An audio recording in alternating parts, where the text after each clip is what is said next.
started, sir. Okay, sir. Okay. Good morning to all of you, sir. अच्छा, तो चलो start करते हैं मार्केट डिस्कशंस। बहुत सारा पूजा वगैरह निकला है ना। और मजा का बात है, देखते देखते अमेरिका के इलेक्शंस भी आ गए, है ना। ये एक अच्छा चीज हुआ कि हमारे फेस्टिव टाइम भी निकला और वो दिन भी आ गया जिसका इंतजार था, है ना। तो एक चीज देख रहे हो, हर चीज का एक सेशन होता है, एक सीजन होता है। मार्केट का भी एक सेशन होता है, सीजन होता है कि नहीं होता। सेशन सीजन, जैसे क्रिकेट मैच में होता है ना, सेशन बोलते हैं, session by session, specially test cricket में, है ना। तो सेशन बाय सेशन हर चीज में होता है, सीजन भी होता है। तो यहाँ पर मार्केट का भी अपना देखो, अगर हम लोग आप सितंबर तक का मार्केट देखो, तो सितंबर तक के मार्केट में हम लोगों ने ये देखा कि किस तरह से मार्केट का बुलिशनेस देख रहा था, है ना। फिर अक्टूबर से नवंबर आते आते हम लोग मार्केट का बेयरिशनेस देखा, ठीक है। और हर चीज के पीछे हम लोग का एक टारगेट भी था। जब हम लोग बीआर के पीछे, बुल के पीछे भाग रहे थे, तो हम लोग 26,000 की तरफ भाग रहे थे। और जब हम लोग बीआर के पीछे भाग रहे थे, तब 23,000 के पीछे भाग रहे थे, 23,500। तो जैसे देखो, मैंने यहाँ पर भागने का भी एटीट्यूड बदलता है कि आप किसके पीछे भागोगे, कब भागोगे, क्यों भागोगे।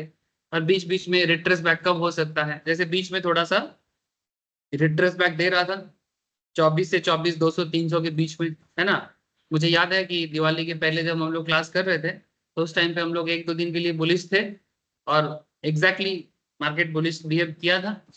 लेकिन उसके बाद मार्केट का जो अल्टीमेट एटीट्यूड है, वही एटीट्यूड चल रहा है, बेयरिशनेस।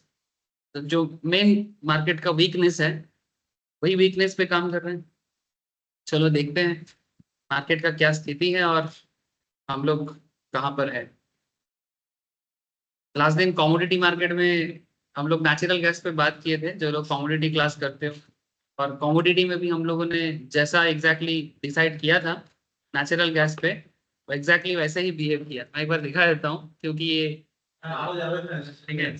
नेचुरल में कमोडिटी में बात नहीं करूंगा, बट अल्टीमेटली हम लोग लास्ट क्लास में जैसे ही बात कर रहा था, एग्जैक्टली देखो रिट्रेस बैक किया और वहां से मूव ऑन किया, ठीक है। तो बहुत ही अच्छा एक मोमेंटम दिया है, काफी लोगों के पास होल्डिंग भी है। হ্যাঁ মানে সেদিন আসছে ন্যাচারাল গ্যাসের, সেই জন্য শনিবারের ক্লাসে বলেছিলাম কমোডিটি ক্লাস, তো সেটা এক্স্যাক্টলি বিহেভটা হয়েছে, সেটাই দেখাচ্ছি আর কি। চলো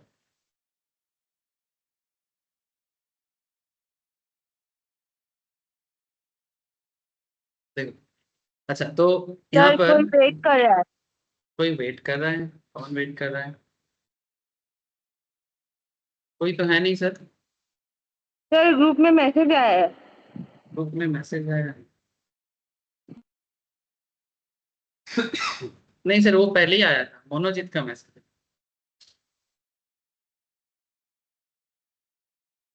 ठीक है, मोनोजीत तो है क्लास में।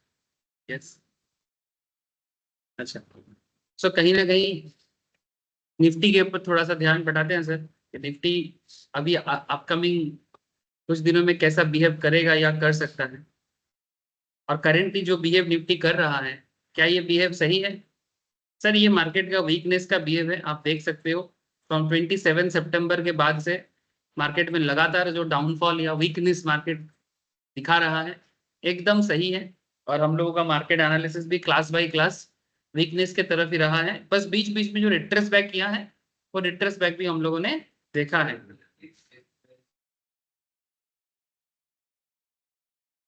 इसे हाँ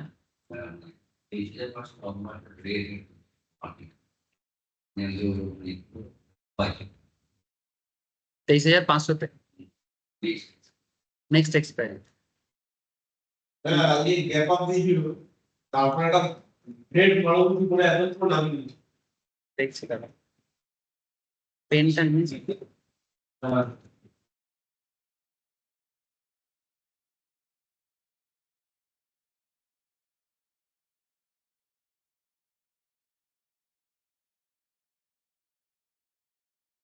आज क्या हुआ है? आज मार्केट थोड़ा सा गैप अप दिया है।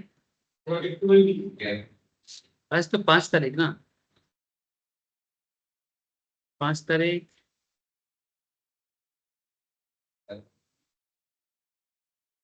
ये वाला गैप गैप डाउन, भी दिए हुए हाँ नोटा गैप गैप डाउन दिए, গ্যাপ ডাউন দিয়েছে, গ্যাপ ডাউন দেওয়ার পর আবার রিট্রেস ব্যাক করেছে। গ্যাপ ডাউন দিয়ে কত এসেছিল, 23,910 চলে এসেছিল, 23,910 থেকে আবার রিট্রেস ব্যাক করে 24,020 গেছিল ফার্স্ট কিছু মিনিটে।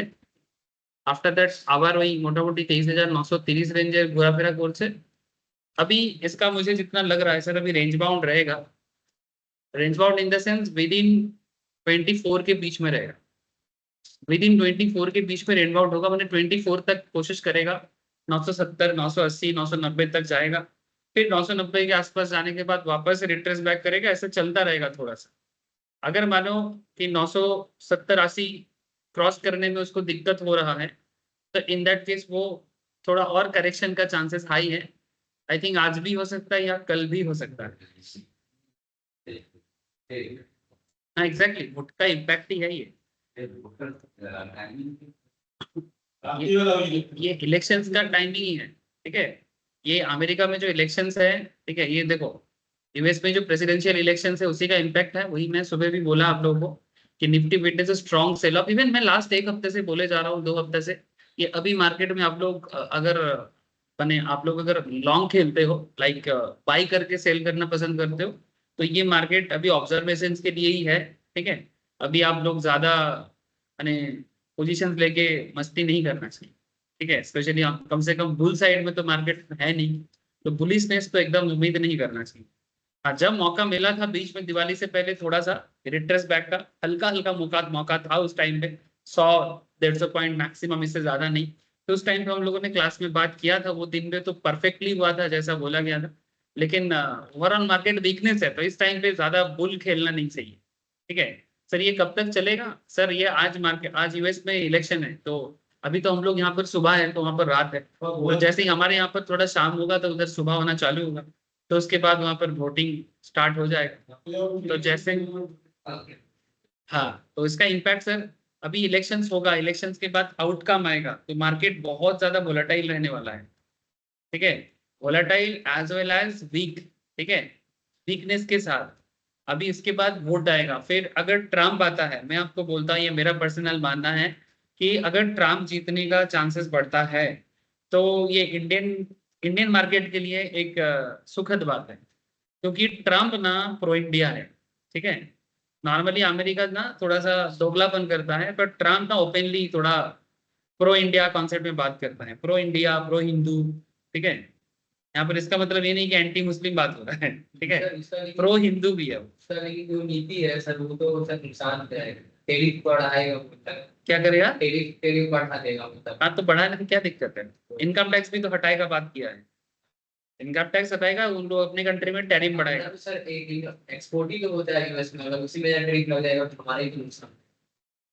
सर देखो ये इंटरनेशनल मैटर है, टैरिफ बढ़ाने के पीछे 2-3 चीजें हैं। अब देखो इंडिया इसको दूसरे एंगल से लेता है कि अगर वो इंडिया के साथ एक अच्छा रिलेशन रखता है, तो ये ओवरऑल बिजनेस में डेवलपमेंट करता है। लेकिन टैरिफ बढ़ाने का मतलब ये है कि वो चाहते हैं कि अमेरिका में प्रोडक्शन बढ़े। अगर इसका मतलब है, जैसे इसको ड्यूटी बोलते हैं, ठीक है, अगर मानो अमेरिका जो इंपोर्ट करते हैं दूसरे कंट्रीज से, तो दूसरे कंट्री का जो प्रोडक्ट अमेरिका में पहुंचता है उसके ऊपर वो अगर टैरिफ बढ़ाएगा, ऑब्वियसली ये दूसरे कंट्रीज के लिए खराब बात है। लेकिन अमेरिका दूसरे देश के लिए सोचेगा कि अपने देश के लिए सोचेगा, तो वो सोचो, हमारे ऊपर उसका इम्पैक्ट नेगेटिव पड़ सकता है, पॉजिटिव पड़ सकता है, वो फार्दर मैटर है। लेकिन एक नेता अपने कंट्री के लिए क्या कर रहा है, ये बड़ी इंपॉर्टेंट बात है ना। यहाँ पर वोट इंडिया में नहीं हो रहा है, वोट अमेरिका में हो रहा है, तो वो अमेरिका के जनता को क्या प्रॉमिस करेगा या क्या प्रॉमिस कर रहा है, ये इंपॉर्टेंट है। ऑब्वियसली उसका इम्पैक्ट हम लोगों के साथ क्या होने वाला है वो फर्दर डिस्कशन का मैटर है। लेकिन हम लोगों का पिछला एक्सपीरियंस ट्रम्प के साथ अच्छा रहा है। हेलो, हम लोगों का जो पिछला एक्सपीरियंस है, तब मोदी जी ही थे 2014 के टाइम पे, और ट्रम्प भी ऑलमोस्ट लास्ट 2-3 साल उसका था। तो उस टाइम पे ट्रम्प के साथ हम लोग देखे हैं मोदी जी का relationship as well as India का रिलेशनशिप, और किस तरह से अमेरिका में हाउडी मोडी ट्रम्प ने ऑर्गेनाइज किया था। और एज वेल एज जब चाइना हमारे साथ लद्दाख में प्रॉब्लम क्रिएट किया था, उस टाइम पे यूएसए अपना सारा मिलिट्री अमेरिका में भेजा था और लद्दाख में इंडिया को हेल्प करने के लिए। हाँ हाँ, मैंने बेसिकली जब ट्रम्प रहता है तो उस टाइम पे इंडिया ट्रम्प के साथ इंडिया का रिलेशन ऐसा हो जाता है मोदी के साथ कि वो इजीली उसका कोई मैटर नहीं करता। लेकिन बाइडेन अगर बोलेगा भी तो इंडिया रेडी नहीं होगा, क्योंकि बाइडेन बदले में कुछ मांग लेगा। ट्रम्प बदले में हमेशा कुछ मांगता नहीं है, वो बस इंडिया के साथ रिश्ता अच्छा रखना चाहता है। हाँ, मैंने ट्रम्प बेसिकली प्रो इंडिया है, वो अपने कंट्री के लिए कुछ भी अच्छा डिसीजन ले ही सकता है। नहीं ले सकता क्या? ले सकता है ना। वो फर्दर क्या करेगा वो तो पॉलिसी के ऊपर डिपेंड करेगा। फिर इंडिया में जो सब चीजें कंपनी से एक्सपोर्ट करता है उस कंपनी के ऊपर इम्पैक्ट पड़ सकता है। माने जो कंपनी इंडिया का प्रोडक्ट अमेरिका को एक्सपोर्ट करता है, अगर अमेरिका एक्सपोर्ट ड्यूटी बढ़ा देता है ताकि अमेरिका का जो लोकल प्रोडक्शन है वो बेहतर हो सके। ऐसा तो हमारे देश में हम भी करते हैं। आप लोगों को पता है कि हम लोग कुछ दिन पहले, कुछ साल पहले, I think last year, I think हम लोग क्या किए थे जानते हो? राइस प्रोडक्शंस पे हम लोग ड्यूटी लगा दिए थे राइस एक्सपोर्ट पे, ताकि राइस का एक्सपोर्ट कम हो जाए, स्पेशली देहरादून राइस, क्योंकि हमारे देश में राइस का थोड़ा सा प्रॉब्लम हो रहा था, तो हम लोग नहीं चाहते थे कि हमारा राइस बाहर जाए, तो हम लोगों ने ड्यूटी बढ़ा दिया। फिर रिसेंटली हटा भी दी। क्यों? क्योंकि जो प्रोडक्शन लेवल है वो मॉडरेट हो गया। तो ये तो हर कंट्री अपने हिसाब से करेगा, इसमें इतना क्या है। हाँ, ऑब्वियसली एक सर्टेन टाइम के लिए कुछ कंपनीज को इम्पैक्ट पड़ सकता है, लेकिन एक लॉन्ग टर्म रिलेशनशिप के साथ इसका कोई लेना देना प्रॉपरली नहीं है। और अगर रिश्ता अच्छा रहेगा तो वो कुछ ना कुछ सोच ही देगा कि चलो इसमें हम लोग इंडिया के साथ काम करते हैं तो इस प्रोडक्ट में हम लोग ड्यूटी नहीं लगाते। लेकिन अभी ट्रम्प आएगा, इंडिया में मोदी का भी क्या, या मतलब हमारे गवर्नमेंट का भी क्या स्टैंड पॉइंट है अमेरिका के साथ, क्योंकि हम लोग भी तो प्रो रसिया खेलते हैं, ठीक है। तो यहाँ पर हम लोग एंटी रशिया तो नहीं होते ना, ठीक है। तो ये सब चीजें तो काम करेगा।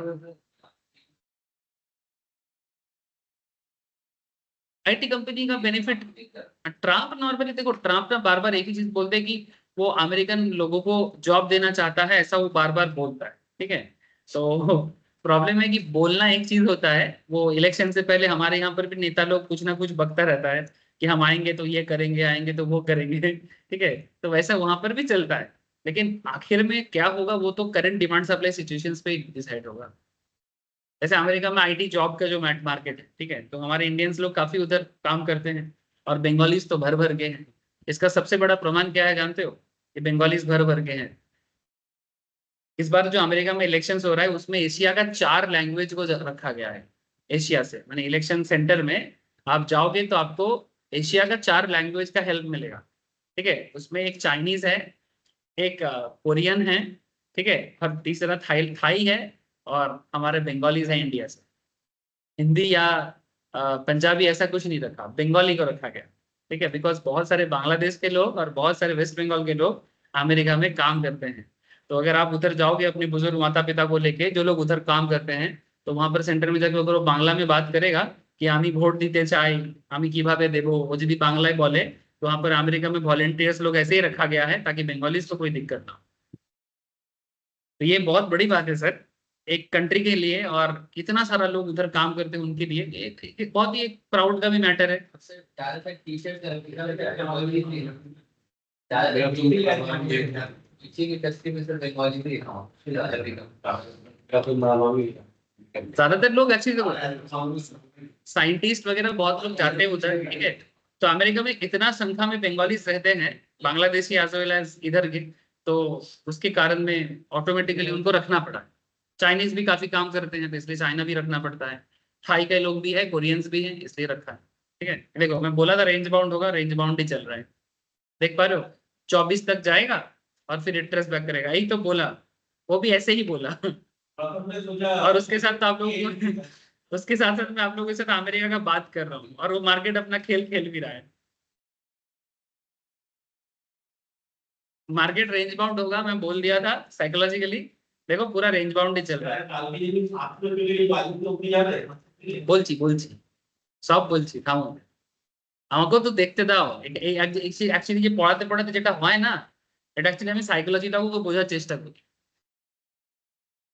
कोई मेरे साथ थोड़ी बात थोड़ी ना कर रहा है, आके एक साइकोलॉजी तो दे दिया कि मार्केट रेंज बाउंड होगा, तो आपके सामने रेंज बाउंड हुआ है, तो ये मार्केट साइकोलॉजी है। अब आगे का भी देखो खेल, ये देखो मोटा मोटी 950 तक अगर आता है तो रिट्रेस बैक करेगा, ठीक है। अभी चलेगा थोड़ा सा 24,000 से 23,950 के बीच में थोड़ा बहुत ऐसा घूमता फिरता चलेगा, रेंज बाउंड सिस्टम। एक्चुअली मुझे ये चीज कैसे समझ में आया, ये जैसे ही मैंने मार्केट खोला ना, ये देखो शुरू से ही ये गैप डाउन दिया, 910 के पास आया था, फिर देखो 24 तक जाने का कोशिश किया, फिर नीचे आया, फिर रेंज किया, फिर नीचे आया, फिर आपके साथ बात करते करते अभी तो बात करते करते 10-20 में मैं क्लास स्टार्ट किया, मैं बोला 24 तक जाएगा, चला गया, 2 बड़ा कैंडल बनाया। आई थिंक वो लोग ट्रेड भी ले लिया था उसके बीच में, पप्पू और नहीं कर रहे हैं, कुछ तो कर रहे थे, मेरा भी जैसा कर ठीक है। ये देखो 2 लगातार कैंडल बना है ना, ये क्लास स्टार्ट करने के बाद ही तो हुआ, जब मैं बोला उसके बाद ही 2 कैंडल बना है। उसके बाद मैं बोला कि 24 तक जाके कोशिश करेगा, तो ऐसे तो मैं बोला था 24, ये लोग थोड़ा ज्यादा कर दिया था, 24-30 तक गया था। उसके बाद फिर से रिट्रेस बैक, देखो फिर से 950 के पास आया।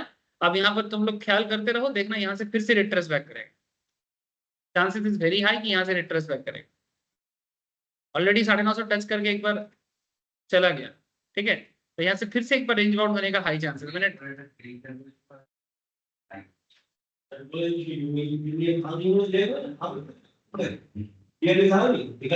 পুলিশ আরানি একটা করবে,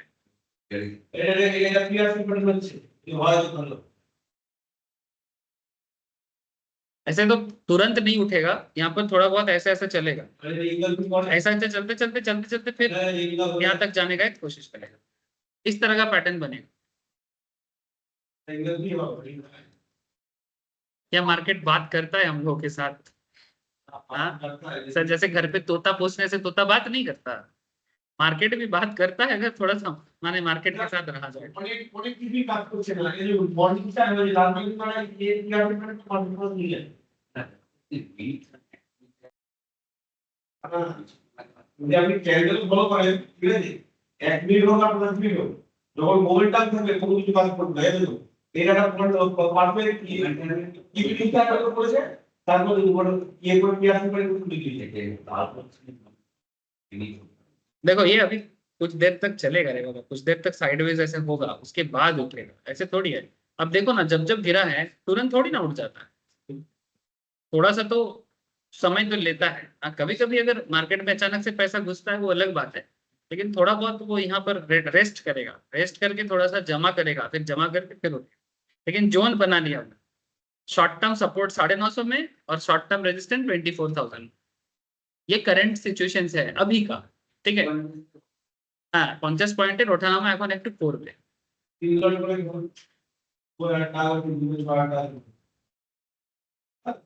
देखो सर, इवन मैंने जब बोला आप लोगों को कि 50 के आने के बाद आप ले सकते हो, फिर से 50 से 80 कर दिया, 50 से 80 चला गया, मैंने 72 तो चला ही गया, 22 पॉइंट का मोमेंट तो दे ही दिया।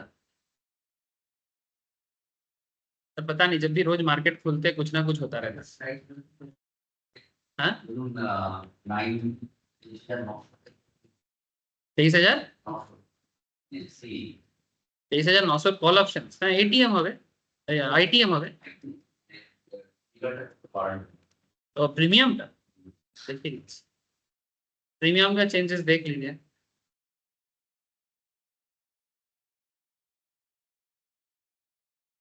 तेईस 23,900 नवंबर ना, ये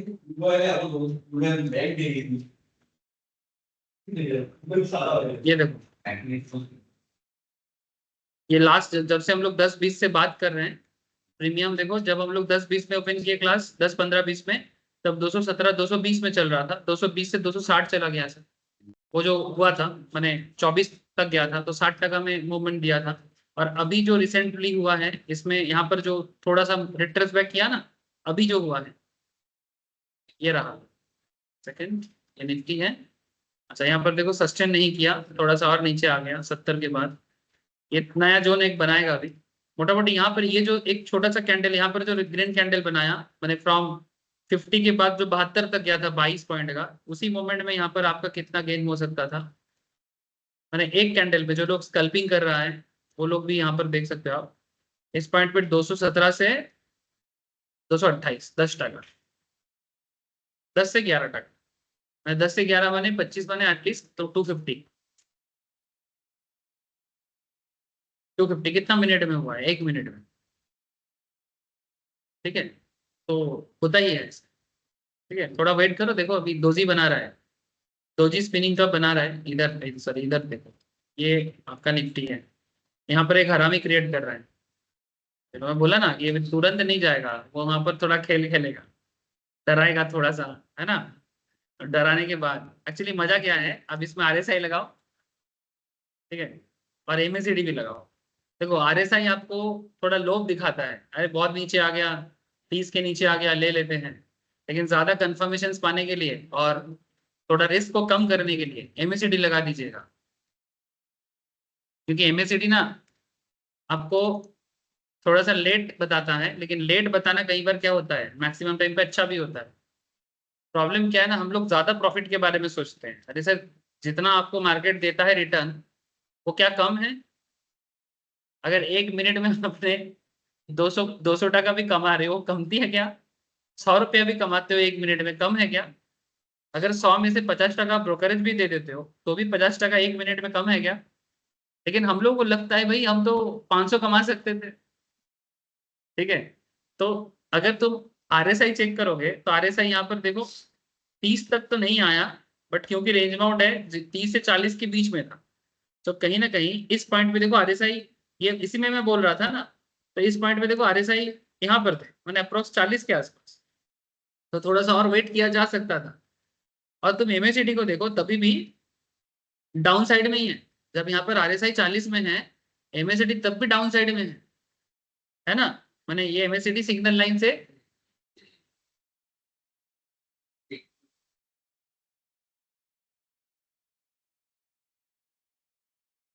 উপর দিকেরটা গ্রিন, যখন যখন মার্কেটে বাইং জোন বাড়ে, যখন বায়ার বেড়ে যায় তখন গ্রিন ক্যান্ডেল তৈরি করে, আর যখন সেলার প্রেসার বাড়ে তখন রেড ক্যান্ডেল তৈরি করে।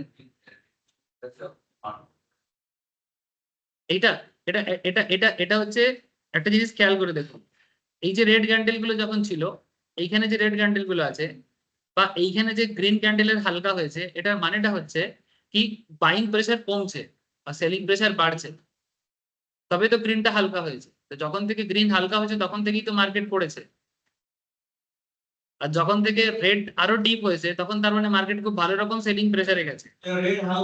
এবারে রেড হালকা হচ্ছে মানে বাইং প্রেসার বাড়ছে, সেলিং প্রেসার কমছে, এই জন্য মার্কেট উঠেছে। এটা ভলিউম, পরে দেখায় আমার মনে হয়। হ্যাঁ আরে ওটাই তো বোঝাচ্ছি, MACD পরে পরে দেখায় মনে হয় না, MACD পরেই দেখায়। टेक्निकल क्लास में हम लोग रिसेंटली बात किए हैं ना sir, MACD is a lagging indicator and RSI is a leading indicator। तो लीडिंग और लैगिंग, अच्छा क्या लीडिंग अच्छा होता है और लैगिंग खराब होता है? अगर कोई लैगिंग इंडिकेटर तो खराब है क्या? ऐसा नहीं है, लैगिंग इंडिकेटर आपको कंफर्मेशन देता है। देखो इस पॉइंट पे जो लोग ट्रेड में घुसे थे, हेलो, इस पॉइंट पे जो लोग ट्रेड ले लिया था, ठीक है, इवन मैं भी बोल रहा था कि मार्केट यहाँ से रिट्रेस बैक करेगा, बट मैं आपको साथ में ये भी बोला कि यहाँ पर थोड़ा सा क्या करेगा, मैं ड्रॉ करके भी दिखाया था, यहाँ पर थोड़ा सा ऐसा होगा, दिखाया था कि नहीं दिखाया था। तो जब मार्केट थोड़ा सा और करेक्शन होके हल्का सा और फिर जाके रिट्रेस बैक करेगा, तो इस पीरियड में शॉर्ट टर्म मोमेंटम में क्या होता है, दो चीज होता है।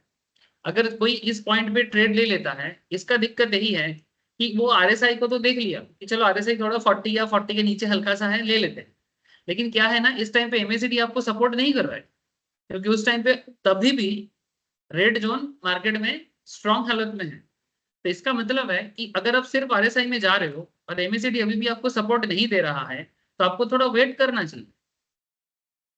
तो यहाँ पर लैगिंग होने के कारण ही तो आपको हेल्प हो रहा है कि MACD सपोर्ट नहीं दे रहा है, आप भले ही RSI थोड़ा सजेस्ट कर रहा है, लेकिन एमएसीडी सपोर्ट नहीं कर रहा है ना। अच्छा, कैंडल भी इतना प्रॉपर नहीं बना है, इसको हम लोग क्या बोलते हैं? This is called piercing pattern. Piercing pattern basically bullish engulfing का सब्स्टिट्यूट है ना। बट इंगल्फिंग बेस्ट होते हैं, पियर्सिंग कर सकते हैं लेकिन नॉट अ बेस्ट थिंग। और अगर पियर्सिंग के साथ साथ हमें आरएसआई थोड़ा और नीचे मिलता और एमएसीडी भी थोड़ा रिट्रेसपेक्ट सिचुएशंस में होता, अच्छा होता। तो कहीं ना कहीं ये वाला अपॉर्चुनिटी आपको मिस करना चाहिए था, क्योंकि एमएसीडी आपके साथ नहीं है। लेकिन अब जब यहाँ पर हरामी बना है, लुक एट दिस, सब कुछ आपके सामने हो रहा है और एनालिसिस तो मैंने पहले ही दिया था। 0 থেকে 30 মানে হচ্ছে বাইং জোন, লিখে রাখুন, ভুলে যাচ্ছে। 0 থেকে 30 মানে হচ্ছে বাইং জোন, আর 70 থেকে 90 এগুলো হচ্ছে সেলিং জোন। কিন্তু তার মানে এটা নয় कि 0 से 30 के बीच में होने से ही हम हमेशा सेल कर देंगे, बाई कर लेंगे, और 70 से 90 के बीच में रहने से ही हम हमेशा सेल कर देंगे। इसका मतलब ऐसा नहीं है, कर सकते हैं लेकिन करने का सिचुएशंस होगा तो करेंगे ना। हेलो, एक तरफा नहीं सोचना। मैं आपको कुछ एग्जांपल्स दूंगा, 2 मिनट सुनना, गलती लोग कैसे करते हैं मैं आपको बताता हूँ। अच्छा, करंट पॉइंट को देखो, जब यहाँ पर हरामी बन रहा था, ये हरामी है ना, हेलो, कौन सा हरामी? तो जब आपने बुलिश हरामी कैंडल को बनते हुए देखा, आपको कॉन्फिडेंस आएगा कि नहीं आएगा? बिकॉज बुलिश हरामी one of the best buying indicator है, माने खरीदने का। बुलिश हरामी वन ऑफ द बेस्ट है। जैसे बुलिश हरामी और bearish engulfing, sorry bullish engulfing as well as bearish harami and bearish engulfing, दोनों चीज बहुत ही काम का है। ये देखो यहाँ पर क्या बना था, बेयरिश हरामी। यहाँ पर क्या बना, पप्पू ने एक अच्छा बात कहा था अभी कि हरामी से गिराया हरामी में ही बनेगा, बोला था उसने अभी कुछ देर पहले। किसको बोल रहा था? आई थिंक प्रथम को बोल रहा था। देखो पप्पू का बात ही हुआ कि हरामी से गिराया हरामी में ही बनेगा।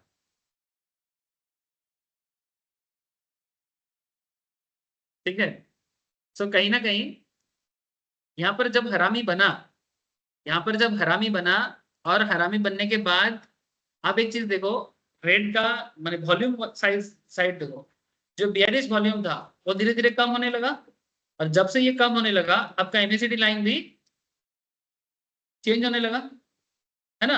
ये तो प्रूफ हो गया, हाँ प्रूफ हो गया, नहीं चीज। हाँ, वही चीज मैं आपको बता रहा हूँ। अब चीज सुनो पहले अच्छे से कि अब एमएसीडी जब अपना मूव को चेंज किया, माने अपना डायरेक्शन चेंज किया, थोड़ा रिस्क टेकर लोग यहाँ पर बाई कर सकता है, क्योंकि आरएसआई भी साथ में है, कैंडल भी साथ में है।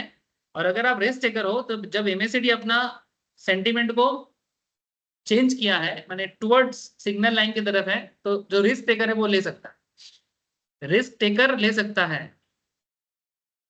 लेकिन सर दो तरह का ट्रेडर होते हैं, एक होता है रिस्क टेकर और एक होता है risk averse. Sir risk taker पैसा ज्यादा कमा सकता है, लेकिन रिस्क टेकर को थोड़ा डर भी होते हैं कि वो थोड़ा सा प्रॉब्लम होगा तो आउट भी हो सकता है। लेकिन कोई बात नहीं, सबका अपना अपना खेलने का स्टाइल है, ये सर नो। तो यहाँ पर ये कंडीशन फुलफिल किया, ये कंडीशंस भी मॉडरेटली फुलफिल किया, और ये भी ऑलमोस्ट आपके साथ। तो ये तीनों कंडीशन जब फुलफिल कर रहे हैं, चेकलिस्ट है, तो आप यहाँ पर बाई कर सकते थे। और ऑलरेडी हम लोगों का साइकोलॉजी, अच्छा एक चीज तो ये सब दिखने से पहले मैं बिना कुछ देखे ही आपको बोला था, तो वो मैंने क्या कर रहा था, जब बिना कुछ देखे मैं कोई इंडिकेटर लगाया था, ऐसे ही बोल रहा था ना आके, तो वो क्या था, मार्केट साइकोलॉजी। ये कैसे बिल्ड होगा, ये समय के साथ साथ आएगा, जितना समय दोगे मार्केट में उतना आएगा। इसका कोई माने, ये जो कॉन्सेप्ट है ना, इसका कोई शॉर्टकट रूल नहीं है, इसका कोई शॉर्टकट, कोई टेक्निकल इंडिकेटर से आप ये चीज नहीं समझ सकते। ये सिर्फ मार्केट में रह के ही समझा जा सकता है। ठीक, जैसे बड़े लोग जो एक्सपीरियंस होते हैं, वो बहुत सारी चीजें बच्चे का देख के बता सकते हैं ना, कि कौन सा बच्चा बड़ा होकर बिगड़ेगा और कौन सा बच्चा बड़ा होकर अच्छा बच्चा बनेगा, है ना। हाँ ऑब्वियसली, टेक्निकल एनालिसिस तो है ही वो, और क्या है, वो देख के फंडामेंटल भी है साथ में, तो देख के बता देगा कि बच्चा का भविष्य क्या होगा। अच्छा, अब यहाँ पर एक चीज देखो, मैं क्यों एमएससीडी को, अब यहाँ पर कौन लोग भरोसा कर सकता है? अब जो लोग थोड़ा रिस्क एवर्स हैं, उनको क्या है ना, वो कम ट्रेड करता है, लेकिन जब करता है सॉलिड करता है। वो जब तक कंफर्मेशन नहीं पाएगा, जब ये एमएससीडी लाइन यहाँ पर क्रॉस कर रहा है ना, तब करेगा। अब कोई बोलेगा सर यहाँ पर तो आधा गेम तो खत्म हो चुका है। सर खत्म हुआ तो क्या हुआ, बाकी जितना गेम बचा हुआ है वो तो सेफ है ना। एटलीस्ट जब ये क्रॉस कर रहा है, इसके बाद थोड़ा सा आपको मोमेंटम मिलेगा। उस थोड़ा मोमेंटम में, जैसे मानो ये पॉइंट है ना, इस पॉइंट पे भी आप यहाँ से 80 से ये कहाँ था, मैंने एक मॉर्निंग स्टार जैसा बनाया था, 69 से अभी तक आपको 88 का मोमेंटम मिला है। मैंने अप्रोक्स कितना, 18-20 पॉइंट का निफ्टी का, है ना। तो जो रिस्क एवर्स है वो इस पॉइंट पे ट्रेड करेगा, तो उसके लिए भी ट्रेड में कुछ है कि नहीं है? और कुछ इंग्लैंड के लिए खेलेगा तो प्राइस रिस्क एवर्स के लिए ट्रेड में कुछ है कि नहीं है? तो लैगिंग इंडिकेटर क्या अपने ऐसी चीज है क्या? मजाक नहीं है लैगिंग को लेके। लैगिंग है, सुनने में खराब लग रहा है लैगिंग,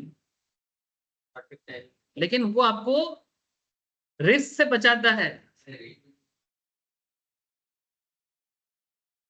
कौनटा 5 मिनट सिचुएशन नो रकम হবে। 5 मिनट का सिचुएशन अलग होगा। 5 মিনিটের ক্যান্ডেলে এখনো 5 মিনিটের ক্যান্ডেলে এখন পজিটিভিটি আছে এখনো পজিটিভিটি আছে, আর এখনো মানে আর এমএসসি ক্রস করি এখন করবে এমএসিটি এখনো ক্রস করেনি, আরএসআই এখনো 30 এর কাছাকাছি আসেনি, কোনোটাতেই 40 এর কাছাকাছি এসছে। তো 5 মিনিটে অত ভালো এখন দেখা যাচ্ছে না, কারণ মার্কেট খুব বেশি খুব ফাস্ট তো মুভমেন্ট নিচ্ছে না, ওই জন্য 1 মিনিটে দেখলেই সুবিধা হবে। বুঝতে পারছেন? ये समझ में आ रहा है? तो अच्छा, अब आपको मैं गेन भी गिना देता हूँ कि कौन कितना गेन किया है। Risk taker and risk averse. Risk taker कहां पर एंट्री लिया है? चलो ये तो कैंडल देख के ही मैं आपको बता दूंगा, बस टाइम ख्याल करो, आपको पता चल जाएगा। मिनट में ट्रांसफर करते हैं। देखो, जो रिस्क टेकर है वो ऑलमोस्ट इस पॉइंट पे ट्रेड लिया होगा। हेलो, तो उस टाइम पे प्रीमियम कितना चल रहा था? 219, ठीक है। 219 से कहां तक गया? 240 तक ऑलमोस्ट अभी तक। तो जो रिस्क टेकर है वो 19% कमाया होगा। 25 इंटू 19 कर दो, अप्रोक्स 500%। जो रिस्क एवर्स है वो कहां पर एंट्री लिया होगा? अप्रोक्स इस पॉइंट पे आके, है ना। तो वो अप्रोक्स एंट्री लिया होगा 228 के आसपास, है ना। 228 के आसपास, तो 228 से 38 या 40, है ना। कितना कमा लिया होगा? 10 से 12%। माने वो 500 कमाया तो ये 250 कमाया, पूरा आधा आधा कॉन्सेप्ट है। रिस्क टेकर अगर 500 कमाया है, रिस्क एवर्स 250 कमाया है। हेलो, मैं एक लॉट के हिसाब से बोल रहा हूँ, बाकी लॉट साइज क्या है ना, आपको अगर थोड़ा सा समय मिल जाता है और कंफर्मेशन मिल जाता है, आप लॉट साइज भी बढ़ा सकते हो। जितना ज्यादा कंफर्मेशन, लॉट साइज बढ़ाने का चांसेस उतना ज्यादा है, और जितना कम कंफर्मेशन उतना लॉट साइज भी कम हो जाता है। लेकिन ऑब्वियसली आप ये आप देख लो आपको कौन सा सूट करता है। आप रिस्क टेकर हो कि रिस्क एवर्स हो, रास्ते में चलने के टाइम पे देखना, कुछ लोग ना ऑलवेज लेफ्ट होके ही चलते हैं, और कुछ लोग देखना रास्ते में लेफ्ट राइट कुछ नहीं, जब मौका मिलता है घड़क घड़क घड़क घड़क कर जाते हैं। तो वो चलने का स्टाइल में भी रिस्क टेकिंग और रिस्क एवर्स का पता चल जाता है। अब आप किस कैटेगरी में गिरते हो वो आप देख लो, है ना। देखना कुछ लोग इतना सेफ होते हैं कि रास्ते में चलने के टाइम पे किसी को डिस्टर्ब नहीं करता, एकदम पूरा लेफ्ट होके चलते हैं, कोई सब हमको क्रॉस करके चले जाए हमें कोई प्रॉब्लम नहीं है, हम अपना साइड होके ही चल रहे हैं। और कुछ लोग होता है वो जो सबको क्रॉस करके ही आगे निकलने का कोशिश करता है, और कभी कभी एक दूसरे को ठोक भी देता है। ठीक है, तो it's fully up to you कि आप कौन सा चीज पसंद करोगे। लेकिन आप ये मत नहीं बोल सकते कि मार्केट एक को ही मौका देता है, दूसरे को नहीं देता। ठीक है, मार्केट सबको मौका देता है और आपके सामने है सिचुएशंस। ठीक है, तो निफ्टी 50 में भी आपने देखा, मैं बोला था ना आपको कि ऐसे ही नहीं बढ़ जाएगा, मैंने ऐसा नहीं कि ऐसे आया तो ऐसे हो जाएगा, ये यहाँ पर थोड़ा सा धीरे धीरे मूवमेंट करेगा। लेकिन इसमें भी 500% था मार्केट में, था कि नहीं था?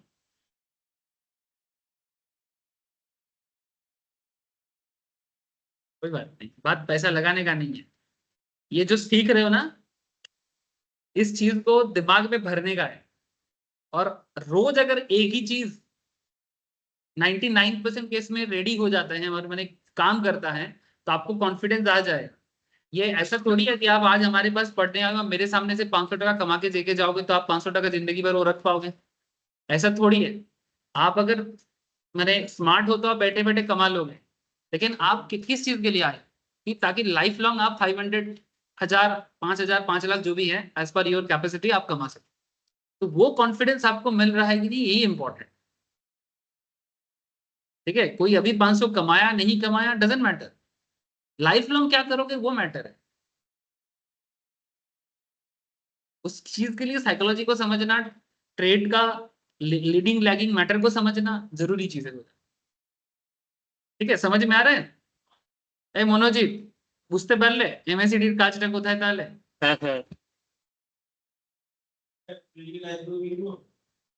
হ্যাঁ আই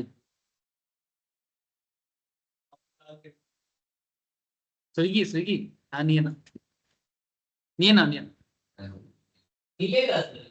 हाँ, ट्राई करने में क्या दिक्कत है? कौन सा तुम्हारा पैसा कट जाएगा? नहीं मिलेगा तो वापस कर देगा। हाँ তো অসুবিধা কি আছে? আমার যদি থাকে 2 সপ্তাহ টাকা আটকে থাকে, रखा है तो बहुत पैसा कमा लेगा। नहीं नहीं, अगर स्विगी का तुम आईपीओ में अप्लाई, এই কত শেয়ারের দাম কত চলছে? 390 টাকা মনে হয়। অনেক টাকা বলছে।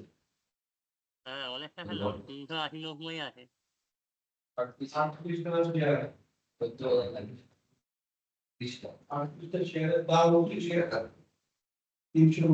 অনেক টাকা দাম বলছে, এটা পুরো জোম্যাটোর থেকেও বেশি বলছে। হ্যাঁ ভ্যালুয়েশন পাবে না। मिलेगा भी नहीं सर इसकी।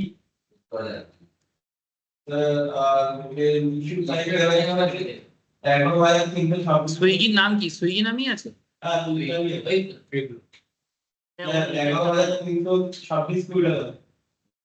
দাঁড়াও দেখছি, 371 থেকে 390। হ্যাঁ ভ্যালুয়েশনটা মনে হয়।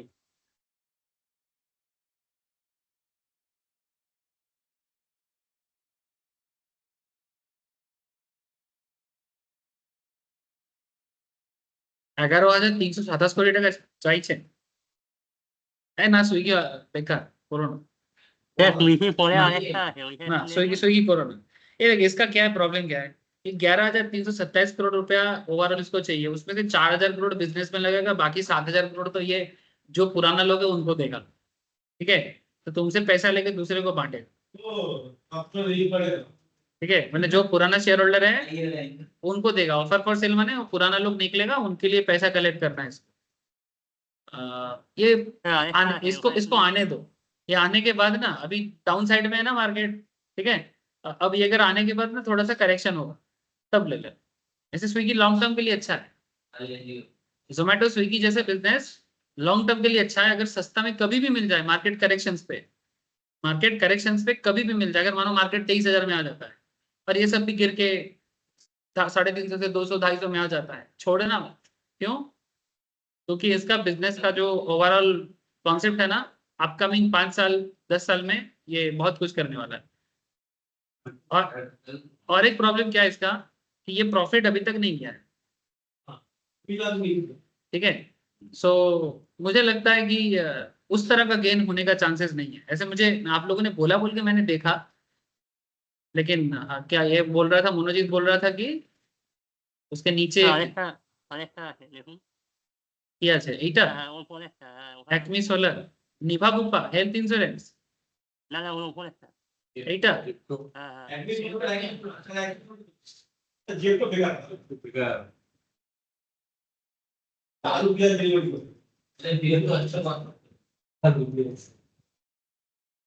Fresh issue 2395 crore, offer for sale 505। करता क्या है? Solar wind hybrid from industrial renewable energy largest independent power producer in India. Solar company है, कर सकते हो। दाम कितना रखा है? 290। প্রফিট করেছে, লাস্ট 2 বছরে প্রফিট করেছে। এবছর এখনো প্রফিট আসেনি, 90 কোটি টাকা লস চলছে, বাট তার আগে তো প্রফিট করেছে না, প্রফিট করেছে 90 কোটি টাকা প্রফিট করেছে, তার আগেও প্রফিট করেছে, হালকা হালকা প্রফিট আছে, খুব প্রফিট নেই, মডারেট, খুব হাইফাই হবে, মডারেট হবে, মডারেট হবে, খারাপ হবে না, মানে এর থেকে সুইগির থেকে ভালোই হবে। চলো ঠিক আছে, আরে ট্রেডিং শেখাবো না, এইসব আইপিও বোঝাবো, হ্যাঁ চলো। মানে এত সুন্দর ট্রেডিং আর অপরচুনিটিটা হলো চোখের सामने, সেগুলোতে কোনো মন নেই। अच्छा देखो, सुनो, अब पॉइंट क्या था, अब अपकमिंग सिनेरियो को थोड़ा समझ लेते हैं। आंखों के सामने तो जो हो रहा है वो तो आप लोग देख रहे हो, उसको और मैं कितना बोलूं, रोज ही थोड़ा बहुत टाइम देता हूँ, सिलेबस का जल्दबाजी कम करता हूँ और आप लोगों को दिखाता रहता हूँ कि क्या क्या है नहीं है। अच्छा अब एक चीज देखो, मैंने आज क्या एनालिसिस दिया था उसको थोड़ा सा मैं एक बार दिखाता हूँ आपको कि sir short term trend of Nifty continues to be down and one में accept more weakness in the short term and next crucial lower support to be watched is 23,500। Sir एक करेक्शन आने का हाई चांसेस है, ठीक है, मैंने market ऐसा चलते चलते अगर मार्केट को पॉजिटिव ट्रिगर नहीं मिलता है तो एक करेक्शन उसको बनता है और वो मार्केट को फिर से खींच के 500 तक लेके जा सकता है, क्योंकि एक अनसर्टेनिटीज है मार्केट में। तो मेरे को लगता है मार्केट एक बार इसको 23,500 में ले जाने का ट्राई बिल्कुल करेगा, अगर 500 तक पहुंच भी नहीं पाता 600 तक तो टच कर ही लेगा, ठीक है, इस हफ्ते मैंने आजकल के अंदर ही हो सकता है। और अगर मानो वहां से बाउंस बैक तो करेगा, बिल्कुल करेगा, तो ऐसे सिचुएशंस में करेंटली उसका रेजिस्टेंस लेवल बनेगा 24,200, मैंने अगर सामने तरफ मैंने पुलिस साइड में जाते हैं तो 24,200 तक जाने का ट्राई करें, उसके ऊपर अभी चांसेस कम है, क्योंकि जब तक इलेक्शंस का रिजल्ट नहीं आ जाता, यूएस का पॉलिसी समझ में नहीं आता, ठीक है, तब तक करंट मार्केट यूएस के ऊपर थोड़ा डिपेंड करके चल रहा है, ठीक है, क्योंकि एफआईआई भी पैसा रेगुलर बेसिस पे निकाल रहे हैं, तो जब तक यूएस का पॉलिसी प्रॉपरली नहीं आता तब तक एफआईआई भी कुछ कंफर्मेशन नहीं करेगा, डोमेस्टिक मार्केट अपने हिसाब से थोड़ा चलेगा, ठीक है। तो मेरे हिसाब से आप लोग थोड़ा वॉचफुल रहो और देखो मार्केट आपको क्या खेल खेलता है। अगर 23,500 के आसपास आता है ना तो वहां से आपको एक बाइंग जोन बनता है, और अगर करेंटली कोई होल्ड कर रहा है, सिचुएशन देखो जैसे ही टॉप में जाएगा ना, मैं समझा देता हूँ, अगर किसी को शॉर्ट करने का मन है, ऐसे थोड़ा रिस्की है, जिनको शॉर्टिंग पसंद नहीं है, अगर आप देखते हो कभी आरएसआई जोन, अगर आप कभी देखते हो आरएसआई जोन 70 पार कर गया, ठीक है, 24,050 वगैरह में चला गया, तो मार्केट करेक्शन वापस नीचे आने का एक चांसेस हो सकता है, क्योंकि ओवरऑल वीकनेस इज देयर। मैंने मार्केट 24,030 40 ऐसा अगर चला जाता है ना तो मार्केट वहां से एक रिट्रेस बैक कर सकता है, अगर बाई चांस ऊपर जाता है। इस पॉइंट पे भी मुझे ऐसा लग रहा है कि ये धीरे धीरे साइडवेज होके ना, अगर इसको ट्रिगर और नहीं मिलता तो ये नीचे करेक्शन करके जा सकता है, क्योंकि वही उसका मेन टारगेट है। करंट मार्केट 500 को ही टारगेट करके चल रहा है, ये नहीं सोच रहे कि हमको मार्केट को 24,500 में लेके जाना है, जाएगा, पहले गिराएगा फिर जाएगा, मैंने अभी मेन टारगेट गिराना है, बाद में टारगेट बढ़ाना है, ऐसा ही मेरे को साइकोलॉजिकली फील हो रहा है, बाकी देखो क्या होता है।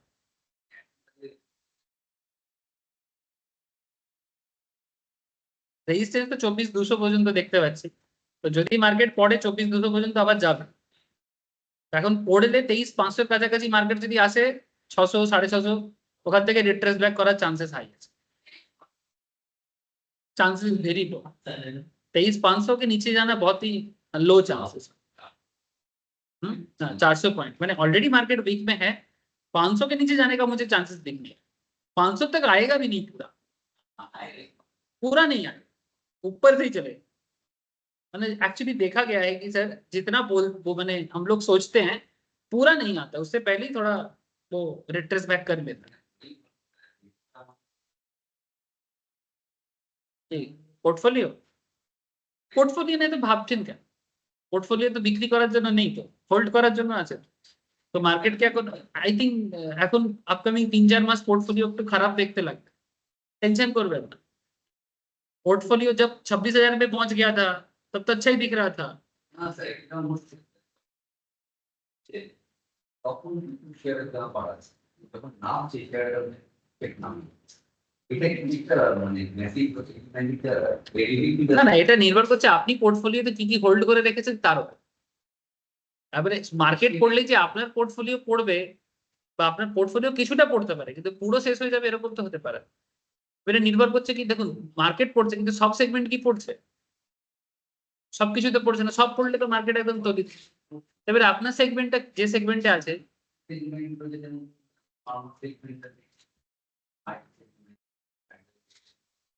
এফএমসিজি আইটিসি তে ট্রেড নিতে পারো, আইটিসি ट्रेड খুব ভালো হবে। তাহলে ফ্রন্ট ওয়াল 5% বলছে आईटीसी में ट्रेड ले सकते हो सर, आईटीसी का अच्छा मार्केट आने वाला है, मैंने ट्रेडिंग के लिए बोल दिया, नहीं तो बोलेगा सर बोलते नहीं आप। কি বলছে पोर्टफोलियो को लेकर टेंशन मत करो सर, पोर्टफोलियो को लेकर मैं सिंपल बोलूंगा पोर्टफोलियो को रहने दो जैसा है, उल्टा गिर रहा है ना मार्केट थोड़ा ऐड करो पोर्टफोलियो, पोर्टफोलियो को रेट देख के डरो मत या खराब मत सोचो। ऑब्वियसली देखो पैसा किस चीज में नहीं लगता है विश्वजीत दा, विश्वनाथ दा, पैसा तो हर चीज में है, लेकिन वही ना मेन प्रॉब्लम है कि सही टाइम पे लेने से ही तो हम लोगों को मौका मिलता है और हम लोग सही टाइम के लिए इंतजार करना चाहिए पोर्टफोलियो को। हाँ बैंकिंग तो हमें अनेक दिन धरे बोले रेखे अनेक दिन धरे बोले रेखे बैंकिंग शेयर्स बोले रेखे। তাও বলছে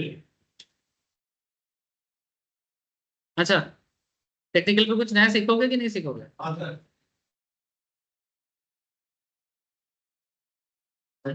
RSI যেটা আপনি বলেছেন, RSI কিন্তু সিগন্যাল এবং শেয়ার এর সুপার আইডা এবং স্ট্যাটিস্টিক ওটা আমি স্ট্যাটিস্টিক একটু বোঝাই তাহলে বুঝতে হবে। ওই আরএসআই থেকে স্ট্যাটিস্টিক মানে যেটা বাড়া কমা হয় ওটাকে স্ট্যাটিস্টিক, মানে যে আপ ডাউন হয়। নরমাল আরএসআইটা ইউজ করুন না যথেষ্ট, নরমাল আরএসআই ইউজ করা যথেষ্ট বোঝার জন্য। স্ট্যাটিস্টিকটা আরএসআই এর আরেকটু ইমপ্রোভাইজড। হ্যাঁ মানে অ্যাকচুয়ালি স্ট্যাটিস্টিক্সটা ইউজ করলে কি হয় আমরা ওটাকে আরো একটু দেখাচ্ছি।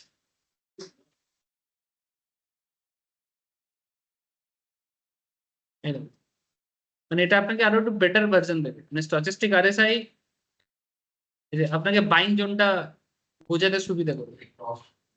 এই যে ক্রস ওভারটা সিগন্যাল লাইনটা দিচ্ছে তো এই সিগন্যাল লাইনটাতে আপনাকে হেল্প করবে কি এখানটাতে এন্ট্রি নেওয়ার জন্য, এই হচ্ছে স্ট্যাটিস্টিক আর কিছু না। মানে নর্মাল আরএসআই দেখুন যে পয়েন্টটাতে নর্মাল আরএসআই লোয়ার পয়েন্টে থাকছে ঠিক ওই পয়েন্টটাতে কিন্তু আপনাকে এন্ট্রি নিতে বলছেন। এই দেখুন এটা এখানে লোয়ার তো কিন্তু আপনাকে এখানে কিন্তু এন্ট্রি নিতে বলছেন, আপনাকে এন্ট্রি নিতে বলছে যখন মোটামুটি এটা কনফার্মেশন দেবে তখন এন্ট্রি নিতে বলছে, কাছাকাছি সঙ্গে সঙ্গে এন্ট্রি নিতে বারণ করছে। স্ট্যাটিস্টিক আর একটু বেটার পারফর্ম করে, ইম্প্রোভাইজেশন করতে সুবিধা করে। এই যেমন ধরুন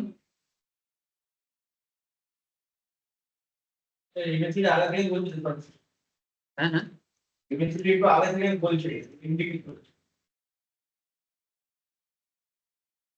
কি হয়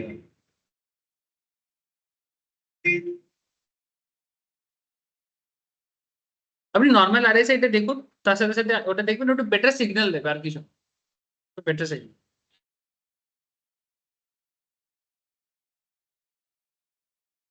अच्छा देखो रिसेंटली हम लोग जितना भी इंडिकेटर्स के बारे में बात किए हैं लास्ट दिन हम लोग बोलिंजर बैंड पे भी बात कर चुके थे है ना।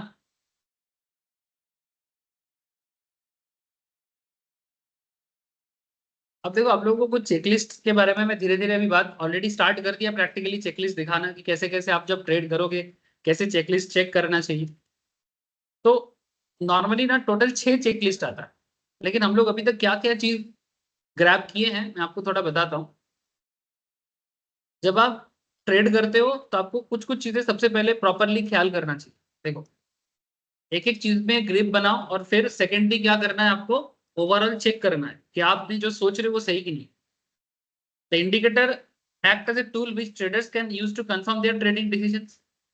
इंडिकेटर क्या है, ये जो भी इंडिकेटर में बात कर रहे हैं कि आपका ट्रेडिंग डिसीजन सही है कि नहीं है उसको कंफर्म करता है।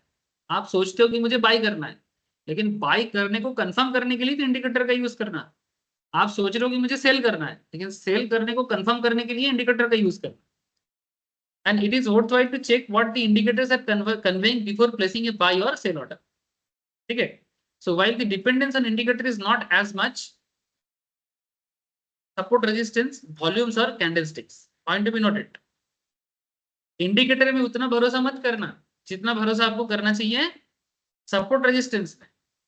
वॉल्यूम पे एंड कैंडलस्टिक्स। तो किस पे ज्यादा भरोसा करोगे? वॉल्यूम पे, सपोर्ट रेजिस्टेंस पे एंड कैंडलस्टिक्स पे। इस पे ज्यादा भरोसा करना, इंडिकेटर में बाद में। ठीक है, जैसे हम लोग डेली बेसिस में मार्केट का ग्रोथ को सोचते हैं, जैसे रोज देखना, मैं रोज आप लोगों को एक ना कुछ बोलता रहता हूँ। जैसे ये क्या है, मार्केट का रेजिस्टेंस एंड सपोर्ट, ये अपकमिंग 2-3 दिन के लिए मैंने बोल के रखा। अब घटना आज भी घट सकता है, कल भी घट सकता है, आपके ऊपर डिपेंड करता है, मार्केट में बने रहने से आपको वो दिखेगा। Now point is that even आज भी जब मैंने आपको क्लास में शॉर्ट टर्म ट्रेड दिखा रहा था या करवा रहा था, अब देखना मैं वहां पर भी सपोर्ट रेजिस्टेंस बोला कि 24,000 है, 23,950। तो मैंने सबसे पहले क्या चेक किया? सपोर्ट एंड रेजिस्टेंस चेक किया। इसके साथ साथ मुझे विश्वनाथ दा ने बोला सर हमें वॉल्यूम में थोड़ा दिक्कत हो रहा है, आप थोड़ा वॉल्यूम बता दो। तो उस टाइम पे मैंने एमएसीडी लगाया था। तो मैंने आपको क्या बोला, एमएसीडी लगा के, वहां पर एमएसीडी लगाने से एक्चुअली वॉल्यूम साथ में दिखा देता है ना। ये देखो, ये वॉल्यूम दिखा रहा है ना, तो ये वॉल्यूम को आप उसके बाद भरोसा करना। मैंने सपोर्ट रेजिस्टेंस के साथ साथ अब वॉल्यूम को चेक करना। वॉल्यूम चेक करने से आपको ट्रेड में एंटर लेने का कॉन्फिडेंस मिलता है कि जब वॉल्यूम आपको मिलेगा तो आपको मोमेंटम मिलेगा। वॉल्यूम लो तो मोमेंटम लो, चाहे लोअर साइड में हो या अपर साइड में। समझ में आ रही है ना बातें? देखो इसको मैं आवर से मिनट में कर, ये देखो जिस पॉइंट पे, ये देखो यहाँ पर एक बेरी सिंगल फिंग कैंडल बना। ये कैंडल बनने के बाद आपको दिमाग में क्या काम करा, साइकोलॉजी समझो। जैसे ही आप ट्रेंड में आपने मार्केट को देखा, उसके बाद आपने एक बेरी सिंगल फिंग देखा, आपका ट्रिगर चालू हो गया, ये बेरी सिंगल फिंग बन रहा है। ठीक है, अब बेरी सिंगल फिंग बनने के बाद आपको ये भी समझना चाहिए उसके साथ साथ कि क्या ये इसके रेजिस्टेंस पे है। बेरी सिंगल फिंग के साथ साथ क्या ये रेजिस्टेंस जोन में है? Hello sir, yes resistance zone में है, क्योंकि मार्केट करेंटली जिस तरह का बिहेव कर रहा है उसमें 24,000, 24,050 ये सब रेजिस्टेंस एरिया है। इसको छोड़ के मार्केट आगे जाने का चांसेस नहीं है, ड्यू टू, ये कोई तुक्का नहीं है, ड्यू टू प्रेसिडेंट इलेक्शंस, जिसके बारे में मैं पहले से ही बात करे जा रहा हूँ। मार्केट भी वोलेटाइल रहेगा, वीक रहेगा, क्योंकि मार्केट अनसर्टेन है। मार्केट कब अनसर्टेन होते हैं? जब हमें पता नहीं होता कि आगे क्या होने वाला है। और अनसर्टेन सिचुएशन ऑलवेज वीकनेस को ही क्रिएट करता है। जब हमें पता होता है आगे अच्छा होगा तो हम लोग क्या करते हैं, बुल हो जाते हैं। जब हमें पता होता है कि आगे खराब होने वाला है तो हम लोग क्या करेंगे, रेड हो जाएंगे। लेकिन जब हमें पता चलता है कि आगे क्या होगा, हम कंफ्यूज्ड है, तो थोड़ा रेड भी हो सकते हैं, थोड़ा साथ में बेरिशनेस और उसके साथ साइडवेज मैटर। तो वही तो चल रहा है, वीकनेस के साथ साइडवेज। ठीक है, तो जब जैसे ही आपको यहाँ पर बेरिश सिंगल फिंग दिखा, ये दो कैंडल, और उसके साथ साथ आप एक चीज देखो, सपोर्ट, आपको ये भी पता चल गया कि ये रेजिस्टेंस में है। हेलो, अब आप लोग क्या है ना, जो लोग थोड़ा ट्रेडिंग का थोड़ा स्वैग लगाते हैं, वो क्या करते हैं ना, वो थोड़ा लाइन वगैरह खींच लेते हैं। तो आप भी खींच लेना लाइन। हेलो, अरे लाइन समझ रहे हो ना, यहाँ से ट्रेंड लाइन लेके ड्रॉ कर देना। क्योंकि आपको पता होता है कि रेजिस्टेंस क्या है या सपोर्ट कहाँ है, तो ड्रॉ कर दीजिएगा। अब मैं ये सब ड्राइंग में समय नष्ट नहीं करता, ठीक है, वो सब आप कर लीजिएगा। तो जैसे ही आपको समझ में आ जाता है कि यहाँ तक मार्केट जाएगा तो यहाँ से नीचे आने का चांसेस है, तो आप पहले से वहां पर एक ड्राइंग लगा लें। तो ड्राइंग लगा लेने से जैसे ही वो चीजें बनेगा, आपके दिमाग में खेल आने लगेगा कि भाई यहाँ से खेल होगा।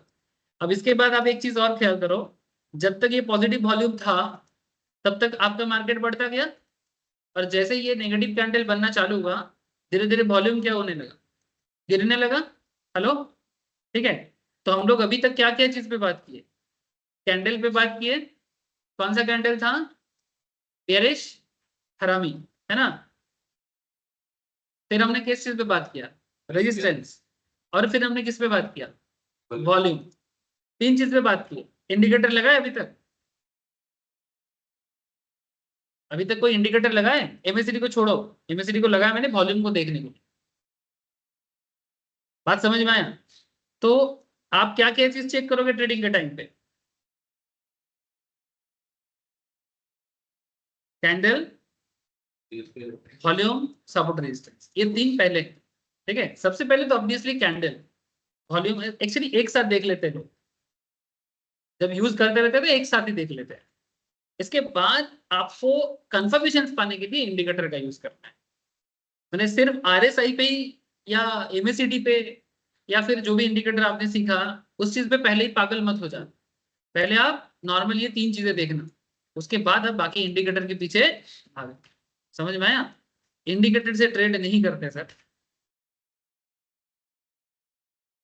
বুঝতে পারলে? ইন্ডিকেটর দিয়ে ট্রেড হয় না, ট্রেড হয় এইগুলো দিয়ে, পরে ইন্ডিকেটর কনফার্ম করে। So for this reason I would recommend adding indicator in the checklist but with a twist to it। ठीक है, अब जैसे यहाँ पर क्या क्या चीजें हो गई हैं, फिर stock should form A recognisable candle pattern. ठीक है, जैसे हम लोगों ने अभी देखा। सेकंड पॉइंट क्या है, support and resistance should confirm to the trade. ठीक है, stop loss price should be around support and resistance. आपका स्टॉप लॉस कहाँ होना चाहिए? सपोर्ट पे या रेजिस्टेंस पे। अगर आप स्टॉप लॉस लगा के खेलते हो तो अगर आपको पता है कि मार्केट इसके नीचे नहीं आएगा या उसके ऊपर नहीं जाएगा तो आप स्टॉप लॉस लगा दो उस रेंज पे। कैंडल भी आपको बताता है, जब आप कैंडल पढ़ते हो मैं आपको कैंडल वाइज भी स्टॉप लॉस दिखाता हूँ, लेकिन स्टॉप लॉस लगाने का एक और कॉन्सेप्ट है, सपोर्ट रेजिस्टेंस को देखते हो। और ऑप्शंस की क्लास में मैं आपको और एक तरह का स्टॉप लॉस बताता हूँ, वोलेटिलिटी के बेसिस, डेविएशन, स्टैंडर्ड डेविएशन के बेसिस पे। तो स्टॉप लॉस लगाने का तीन तरीका है। मैंने जो आपका सपोर्ट होगा, माने आप अगर शॉर्टिंग करते हो, सपोज आप 24,000 अभी कहाँ है, नहीं 24,980। ठीक है, चलो मैं इसमें समझाता हूँ, समझाने में सुविधा होगा। अगर आपको पता है कि मार्केट 24,030 के आसपास आ सकता है, आपको मैं पहले ही बोला था, तो यहाँ पर आप एक स्टॉप लॉस लगा सकते हो कि ये इसके ऊपर जाएगा तो मुझे और लॉस सहना नहीं है। हेलो, इसको बोलते हैं पूरा प्लान्ड होके चलना। मैंने आपको यहाँ पर ट्रेड के लिए बोला था, हेलो, जब मार्केट अराउंड 24,950 में थे और हम लोग उस टाइम पे क्लास में एंट्री भी ले रहे थे, मैंने उसके बाद आपको यहाँ पर भी एक ट्रेड के लिए बोला था, है ना? तो मैं जस्ट आपको इतना समझाने की कोशिश कर रहा हूँ कि 24,950 में ये मार्केट जिस तरह का साइडवेज बिहेव कर रहा है ना, ये किसी एक साइड में तो जाएगा, चांसेस इज हाई कि लोअर साइड में जाएगा। এটা স্ট্রং ওয়েট হবে, মানে পুরো সাইডওয়েজ চলছে, এটার মানে মার্কেট কিন্তু যে কোনো একদিকে নিচেই নামবে, মানে যে হয় উপরে যাবে না নিচে নামবে, তবে নিচে নামার চান্সটা আমাকে বেশি লাগে।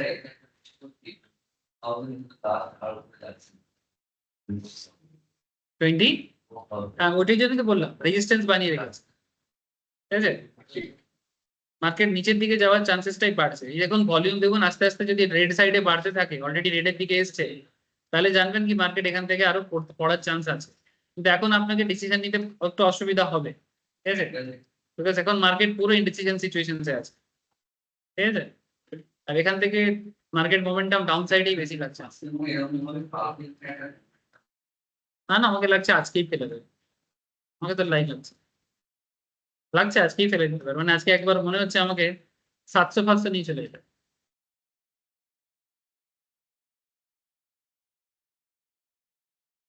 মানে 700 গিয়ে আবার রিট্রেস করবে, 700 গেলে ওখানে থাকবে না, আবার ऊपर उठবে। अच्छा ये चीज देखो, जो बात बोल रहा था, बात को खत्म करने दो। जब आप यहाँ पर 24,950 में जब आप यहाँ पर एंट्री के बारे में सोच रहे थे, उस टाइम पे आपने स्टॉप लॉस कहाँ लगाना चाहिए उस चीज के बारे में मैं बोल रहा था, सपोर्ट एंड रेजिस्टेंस को देखते हुए। तो आपने मानो बाई किया, तो बाई करने से आप एंट्री करोगे लोअर पॉइंट पे। सपोज आप 24,950 में एंट्री कर रहे हो, अच्छा आप यहाँ पर डायरेक्ट एंट्री नहीं कर सकते, सेम काइंड ऑफ आप कहीं पर ऑप्शंस खरीदोगे या फिर फ्यूचर खरीदोगे। तो 24,950 में अगर आप बाई करते हो, आप एक टारगेट ऑलरेडी बना चुके हो, है ना, कि मार्केट 50 पॉइंट में जाएगा तो मैं वहां पर रिट्रेस करूंगा।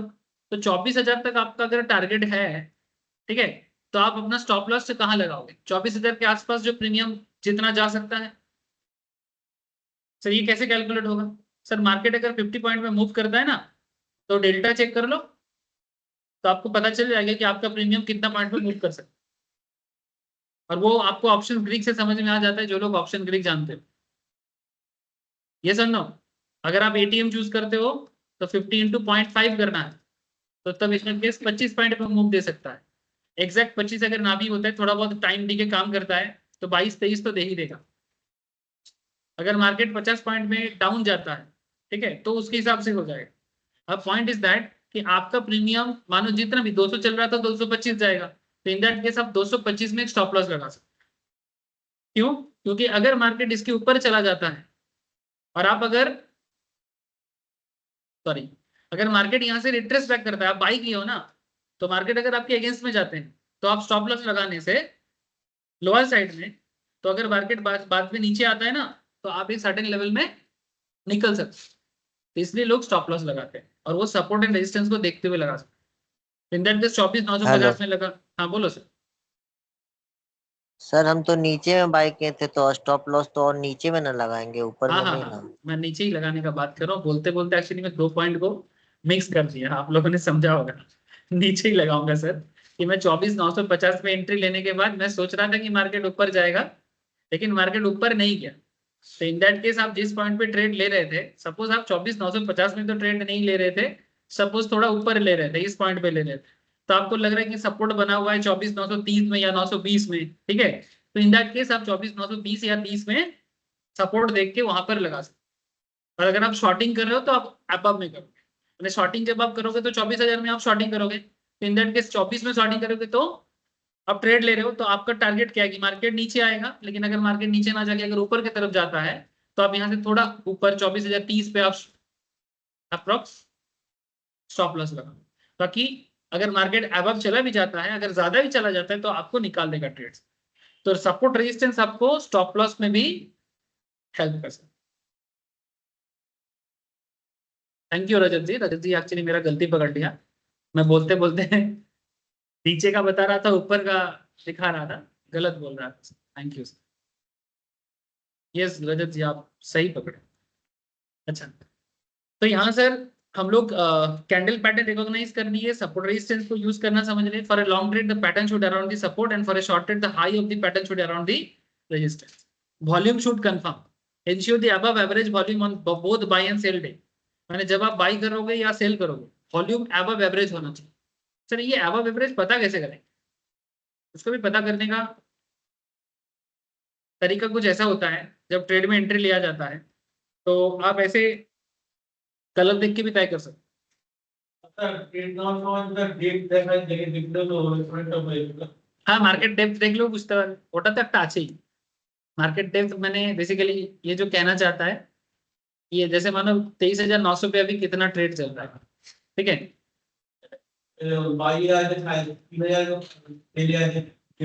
हाँ, he gave the share of the low ticket on just বুঝতে হবে। অনেক সময় না, মানে এটা সব সময় চেঞ্জ হতে থাকে। না এই বলতে ধরুন রিল্যাক্স পারচেজার হচ্ছে হ্যাঁ মার্কেট হাই যাচ্ছে তার রেডি কিন্তু হয়ে 23,900 তে এখন ম্যাক্সিমাম বায়ার আছে আর সেলার কম আছে, ঠিক আছে, তার মানে মার্কেট 23,900 নিচে আসার চান্স কম আছে এখন। মার্কেট 23,900 নিচে নামবার চান্স কম আছে, কারণ 23,900 তে বেশ ভালোভাবে ভালো মাত্রায় সাপোর্ট আছে। বুঝতে পারছেন এখন মার্কেট কত চলছে? डबल के अप्रोक्स चल रहा है। মার্কেট 969 সামথিং দেখাচ্ছে, তাই তো 69 সামথিং দেখাচ্ছে। তো 23,900 মানে এটিএম কল, তাই তো, আইটিএম কল। তো আইটিএম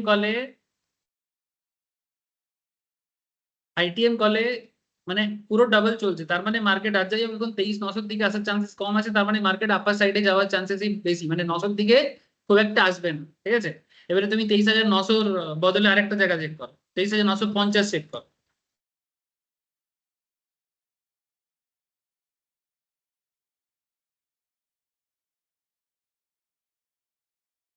23,950 যদি তুমি দেখো, এখানেও অলমোস্ট বায়ার সাইডে বেশি আছে, ঠিক আছে। 24,000 চেক করো,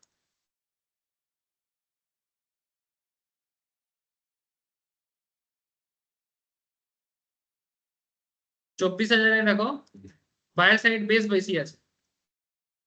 আচ্ছা এগুলো কিন্তু ফ্র্যাকশন অফ সেকেন্ডেও চেঞ্জ হয়ে যায়, মানে এখন বেশি আছে বলে মার্কেট কিন্তু পড়ছে না, ঠিক আছে। আচ্ছা আবার লোয়ার সাইডেও দেখতে হবে, লোয়ার সাইডে দেখতে হবে। আমি 23,500 তে দেখে নিচ্ছি একবার, হ্যাঁ 23,500 না, 23,800 দেখে নিচ্ছি, চলো।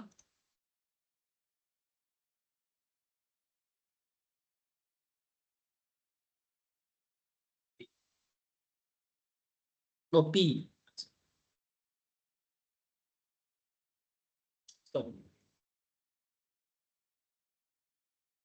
देखो सर, बायर कम है, सेलर ज्यादा है। यही रीजन है कि मार्केट अभी भी सस्टेन कर रहा है।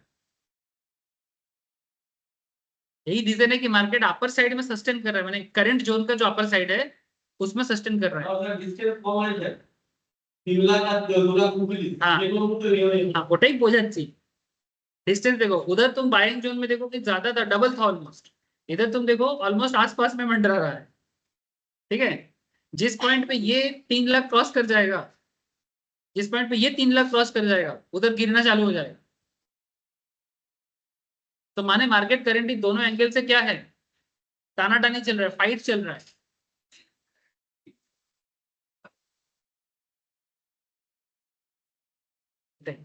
এটাই অ্যাকচুয়ালি বোঝার আছে জিনিস, কেন মার্কেট এই জন্য অপশন, এই জন্য যারা ট্রেডিং শিখতে চায় অনেকে বলে কি আমি অপশন শিখতে চাই না, झाड़ খেয়ে যায় तो, झाड़ खा के आता है मानो, तो बोलते हैं कि हमको ऑप्शन नहीं सीखना। हम बोले भाई ऑप्शन नहीं सीखोगे तो मार्केट कैसे पता करोगे,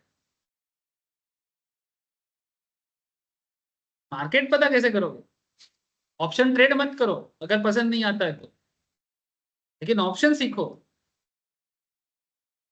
तो आप लोग सीखना ही चाहते हो, आप लोगों को नहीं बोल रहा हूँ, बहुत लोग होते हैं सर, मानो पहले बहुत झाड़ खा लिया ऑप्शन। अरे भाई तुम अपनी गलती से झाड़ खाया, बिना समझ के करेगा।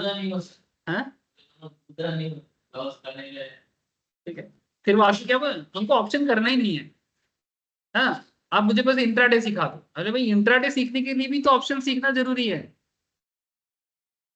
तो मुझे बताओ, ये जो मार्केट डेप्थ में चेक कर रहा हूँ, किस चीज का चेक कर रहा हूँ? ऑप्शंस का ही तो कर रहा हूँ, लेकिन इसी के ऊपर तो मार्केट का अप डाउन भी समझ में आ रहा है। अब तुम अभी इंट्राडे ऑप्शंस में करो या ऑप्शंस की जगह सिर्फ फ्यूचर में करो,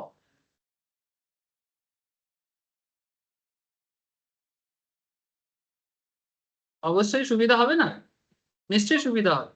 options market actually daily market को समझने में सबसे ज्यादा हेल्प करता है, मार्केट का डेली इमोशंस को समझने में हेल्प करता है, मार्केट साइकोलॉजी को समझने में हेल्प करता है। इसलिए ऑप्शंस का नॉलेज रखना अच्छा होता है। डेरिवेटिव है ना, डेरिवेटिव शब्द का मतलब क्या है कि आगे डिराइव क्या होगा ये पहले से पता कर सकते हो आप। पहले का एक्सपीरियंस अगर किसी का नेगेटिव है तो उसको साइड ही करो, ठीक है।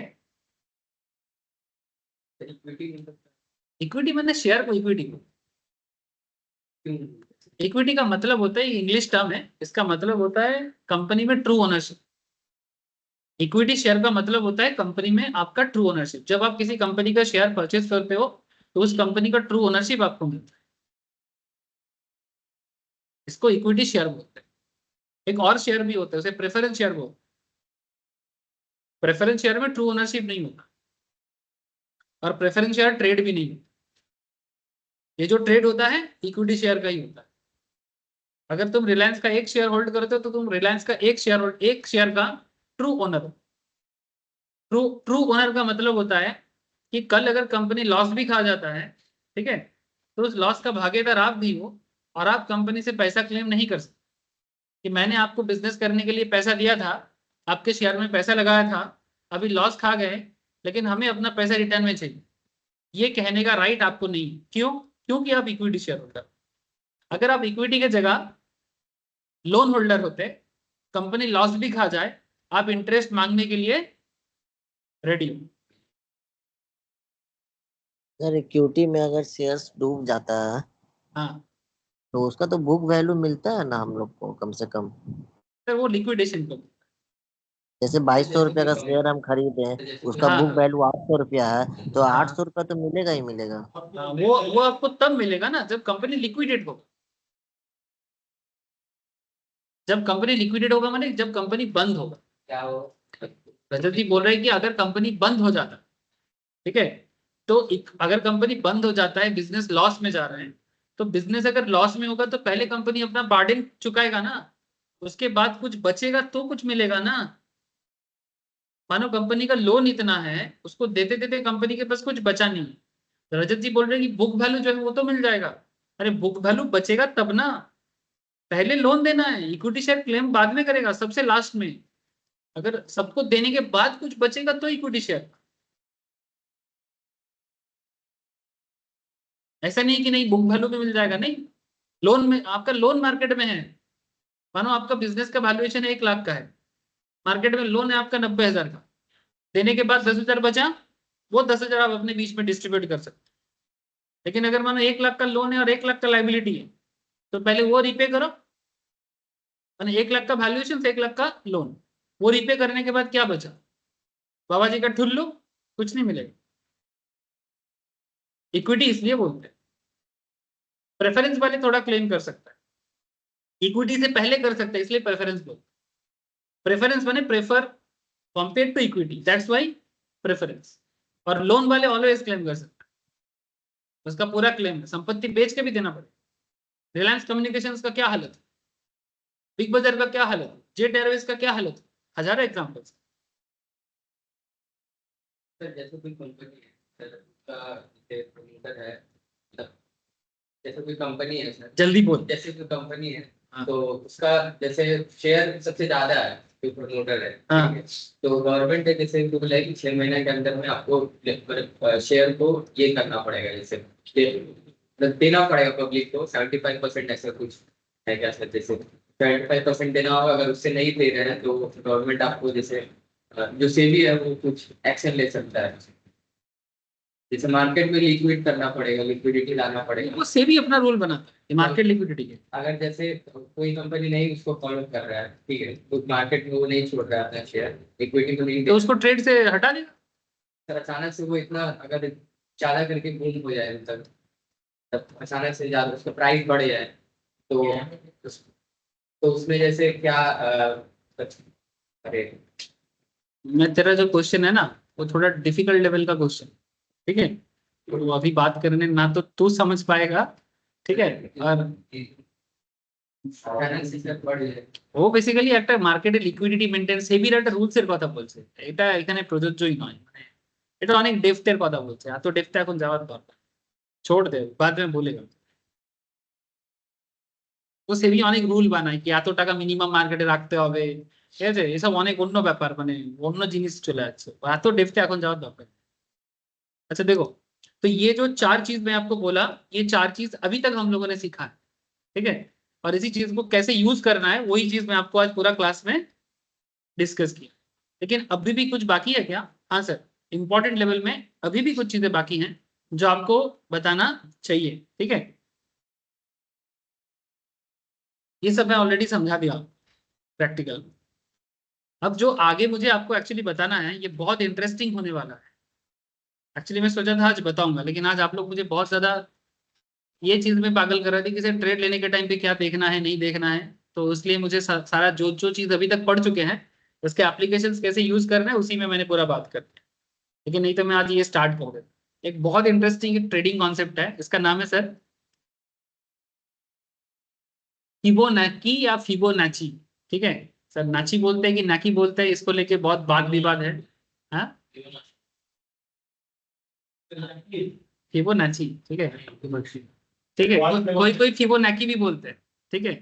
तो अब ये फिबोनाची है कि फिबोनाची है, ये आप लोग झगड़ा करके डिसाइड कर लो, ठीक है। हाँ हाँ,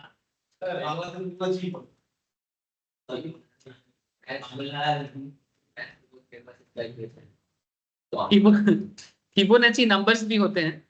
तो मैं थोड़ा सा स्टार्ट करता हूँ, नेक्स्ट दिन इसका एप्लीकेशन समझाऊंगा नेक्स्ट वीक। फिबोनाची रिट्रेसमेंट ये बहुत ही इंट्रिग्विंग एक कॉन्सेप्ट है, ये बेसिकली प्योर मैथ्स है, ठीक है। लेकिन डरना नहीं सर, जो लोग मैथ्स में वीक हो मेरे जैसा, ठीक है, तो उनको कोई दिक्कत नहीं है, ठीक है। मैंने बहुत लोग मैथ्स से सुन के ही पागल हो जाएगा, ठीक है। अच्छा, इस कॉन्सेप्ट में क्या काम करता है एक्चुअली, मार्केट का ना एक बिहेवियर होता है। मैं इसका सीधा एक एप्लीकेशन दिखाता हूँ, फिर आपको मैं ये चीज सिखाऊंगा। मार्केट रिट्रेस बैक करता है फिबोनाची नंबर्स। कैसे करते हैं, एक छोटा सा चीज दिखाने से आपको समझ में आएगा।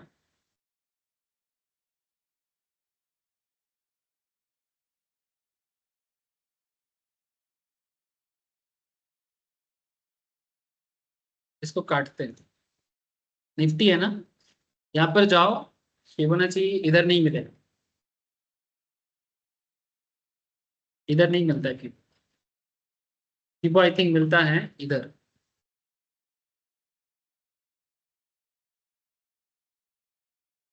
फिब रिट्रेसमेंट दिख रहा है ना, ठीक है, यही है। यहाँ पर जाके अब इसको टॉप से बॉटम तक खींचना होता है किसी भी एक ट्रेंड में, ठीक है। हाँ मैंने डे टॉप, मिनट टॉप, जो भी आप यूज करते हैं, ठीक है। जैसे अगर मैं इसको यहाँ से इस टॉप से यहाँ तक खींचूं, उल्टा कर दिया, इसको ऐसे करना चाहिए, डाल दिए इधर से इधर करना है ना।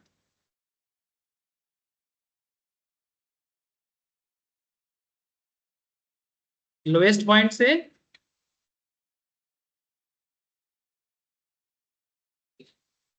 लोएस्ट से अपर पॉइंट तक, ठीक है, जो भी सिचुएशंस बन रहे। यहाँ पर देखो कुछ नंबर्स आ रहे हैं, ठीक है। जैसे मैं आपको बता दे रहा हूँ मेन मेन नंबर क्या होता है। ये 0.23 माने 23%, ठीक है। 0.38 माने 38%, फिर आता है 50%, फिर आता है 61.8%, 78.6%, ठीक है। माने मार्केट ये जो ओवरऑल मूव किया है, ठीक है, इस मोमेंट में जैसे मानो करेंट मार्केट जो है, क्या ये 78.6% को क्रॉस करके नीचे आ गया? 78.6 या 1 जो अप टू है, ये एक्चुअली मार्केट का रिट्रेस करने का जगह है। अभी तक मैं समझाया नहीं, समझाऊंगा तो क्लैरिटी मिलेगा, जस्ट दिखा रहा हूँ।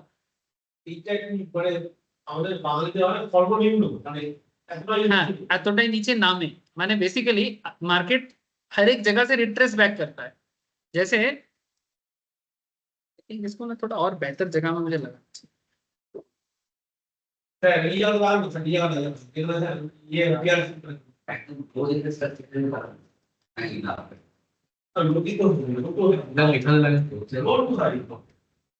यहाँ से लेके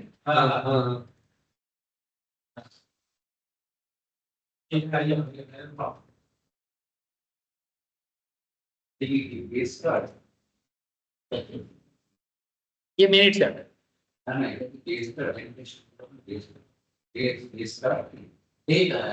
না, এটা ডে স্টার্ট তো এখানে আছে, আমি জাস্ট পরে লাগিয়েছি।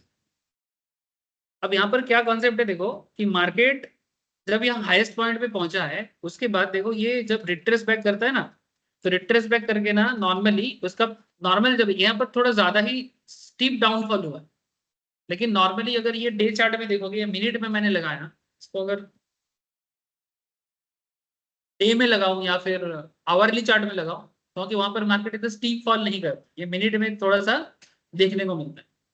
तो वो ना स्टेप बाय स्टेप डाउनफॉल होता है। मैं आपको इसको धीरे धीरे और समझाऊंगा, अभी तो जस्ट मैं दिखा रहा हूँ कि कैसे होते हैं। तो वो नॉर्मली ना पहला स्टेप पे 23% तक आया, 23% में अगर वो सस्टेन कर गया, ठीक है, तो फर्दर फॉल कर सकता है। लेकिन मानो 23 पे सस्टेन करके कुछ दिन रहा, फिर वहां से रिट्रेस बैक करेगा। माने ये जो यहाँ तक गिरा है, फिर ये यहाँ से वापस 23 से वापस जाएगा। लेकिन अगर मानो वो 23 को भी क्रैक करके 38 में आ जा रहा है, तो फिर 38 में भी थोड़ा बहुत वो रेट बने वेट करेगा। लेकिन 38 में भी अगर नहीं रहेगा तो 50% मैंने मीडियम है, 50 जो है वो एक्चुअली फिबोनाची में नहीं आता। लेकिन उसके बाद आते हैं 61.8, ये नेक्स्ट लेवल है। अब देखो तुम एक चीज, 61.8 में ये बहुत देर तक वेट कर रहा है। मैंने करेंटली ये जो सिचुएशन मैंने ड्रॉ किया, 61.8 से काफी देर तक वेट करो। अगर ये 61.8 को सस्टेन कर पाते तो वो अबव में जाएगा, अगर नहीं कर पाते तो इन दैट केस वो और गिर सकता है। अब देखो तुम इसी चीज को, ये फिबोनाची रिट्रेसमेंट लेवल आपको बार बार रिट्रेसमेंट का एरिया बताएगा। अब तुम इस चीज को और देखो, यहाँ से ये गिरा था, देखिए ये देखो 61.8 में यहाँ पर भी हुआ था। माने ये पहले वाला जो तो सिचुएशन है, यहाँ पर काफी देर तक वेट किया, जैसे 61.8 को नीचे आया ना, तुम देखो यहाँ से रिट्रेस बैक किया, क्योंकि 61.8 बहुत होता है। রিট্রেস ব্যাক করবে তার একটা এরিয়া আছে 40, আপনি যেটা দেখাচ্ছেন একদম নিচে যেটা আছে, হ্যাঁ 40 না কত, ঠিক আছে, ওইটা অতিক্রম করে তার নিচে নামতে পারে, নিচে নামতে পারে। যদি ওখানে সাস্টেন করে তাহলে ওখান থেকে আবার বাড়তে পারে বা পড়তে পারে। মানে রিট্রেসমেন্ট লেভেলটা কি কাজ করে কি আমি এতটা রিট্রেসমেন্ট দেখতে পেরে, মানে তাহলে এটা যদি আরো বলছিলাম এইখান থেকে এখান থেকে মার্কেট আপ স্টার্ট করেছে তো পুরো ক্যান্ডেল বানিয়েছে ওইখান থেকে কি বলে স্টার্ট হতো আপ ট্রেন্ডের দিকে নরমালি আমরা ফিবোনাচি কি করি কি লোয়েস্ট থেকে একটা হাইস্ট পর্যন্ত একটা সেশনে আমরা ড্রপ করতে পারি কি এই সেশনে মার্কেট এত থেকে যেমন 9:50 থেকে 10:30টার মধ্যে মার্কেট এই হাইস্ট লোয়েস্টে গেছে তাহলে ফার্দার আবার মার্কেট এখান থেকে পড়তে পারে তো পড়ে আবার কখন উঠতে পারে কথাটা বুঝতে পারলে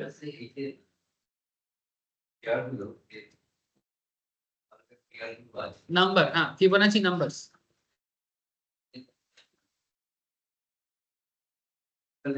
হ্যাঁ মানে এগুলো এক একটা সাপোর্টের কাজ করবে এগুলো এক একটা সাপোর্টের কাজ করবে যদি এই লাইনটাও ক্রস করে দেয় তখন এখন মার্কেট প্রচন্ড উইক আছে না তো উইকনেসে 23 কাজই করছে না এখন কাজ করলে হয় 38 কাজ করবে আর না হলে 61 কাজ করবে যদি 61ও काज করছে না তার মানে বিভৎস উইকনেস চলছে देखो मार्केट 900 तक आ गया हम तुम 23,900 का देखो चेक करो अभी डेप्थ मैं बोला था ना कि मुझे वीकनेस ज्यादा दिख रहा है हेलो अभी कुछ देर पहले क्या बोला कि मुझे वीकनेस ज्यादा दिख रहा है और देखो मैं यहाँ पर बोला था लेकिन 900 क्रॉस करके जाने का चांसेस लो है यहाँ से रिट्रेस बैक करके वापस 950 के आसपास आएगा फिर से एक ट्रेडिंग जोन बन रहा है হ্যাঁ এটা এটা মানে ফিবোনাচি কে ক্রস করে চলে যাচ্ছে তার মানে এর থেকে নিচে যাওয়া মানে আরো খুবই খারাপ অবস্থা তো ফিবোনাচি ক্রস করে দিয়েছে ফিবোনাচি ক্রস করে নিচে চলে গেছে মানে খুবই খারাপ অবস্থা 61 ও ফিবোনাচি 78 ও ফিবোনাচি এগুলো এরকম ফিবোনাচি নাম্বার চলতেই থাকে ঠিক আছে মোটামুটি মার্কেটে যেগুলো পপুলার সেগুলো হচ্ছে 23.6 38.2 61.8 78.6 এগুলো হচ্ছে পপুলার ফিবোনাচি নাম্বার এইগুলোকে মানে 78.6 আপনি বলতে পারেন মানে লোয়েস্ট এটাও যদি ক্রস করে যায় তার মানে মার্কেটের অবস্থা ভালো না নরমালি 78.6 এর রিট্রেস ব্যাক করার চান্স হাই থাকে তার মানে কি মার্কেট মানছে না কোনো রিট্রেস পয়েন্ট মানছে না মানে ও লোয়েস্টের দিকেই আছে ওভারঅল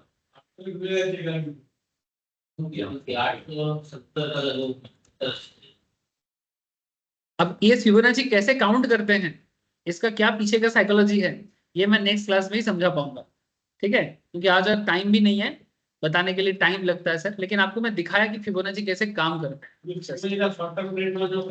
शॉर्ट टर्म की है लॉन्ग टर्म में काफी अच्छा काम करता है फिबोनाची लॉन्ग टर्म में बहुत अच्छा काम मैंने आवरली चार्ट में तो और अच्छा काम करेगा ये मिनट में उतना अच्छा काम नहीं करेगा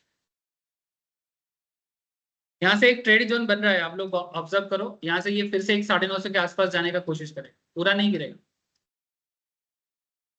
लेकिन आज मेरा टारगेट जो था कि 700-800 तक आ सकता है और अभी क्लास में बोलते बोलते मैं बोला था कि ये जो साइडवेज बना है ना ये डाउन जोन में ही है देखो बन गया अरे मेरे मुंह में सरस्वती बैठ जाता है आप लोग समझते नहीं हो चलो सर आज इतना ही है देखते रहो ऑब्जर्व करते रहो ठीक है जिसको समझ में आए वो ट्रेड ले जिसको समझ में आए वो ट्रेड ले जिसको नहीं आए वो छोड़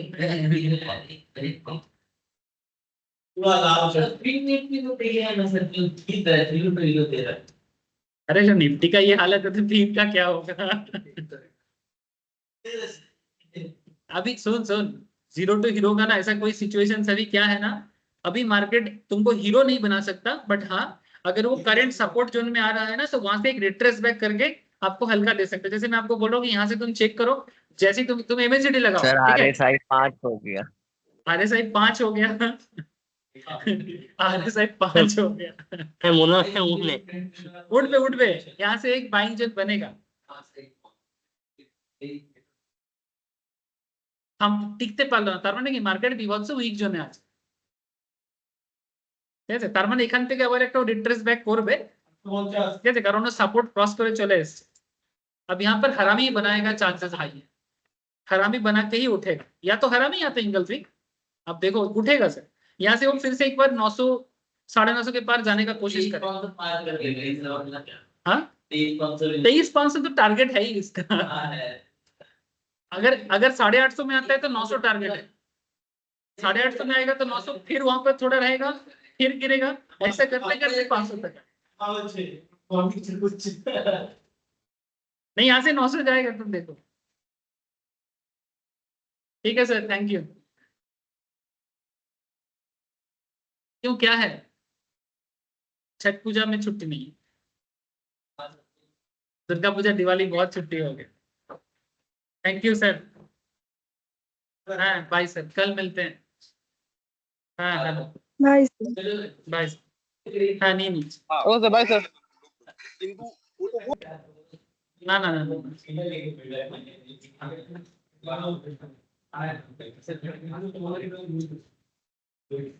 तो बुधवार शाम को आते,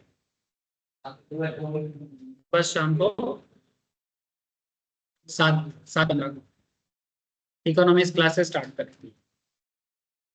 तेरे को मैं रूटीन इसमें 19 रुपए लाभ है। 980 की ट्रेन लिए तो थोड़ा 23,980 980 पे लिया था, क्यों? मतलब उस समय लिए थे फूड। 980 पे क्यों लिया? पुट लिया, हाँ पुट बाय। फूड बाई तो यार ये चल रहा है 950 850 तक जा सकता है।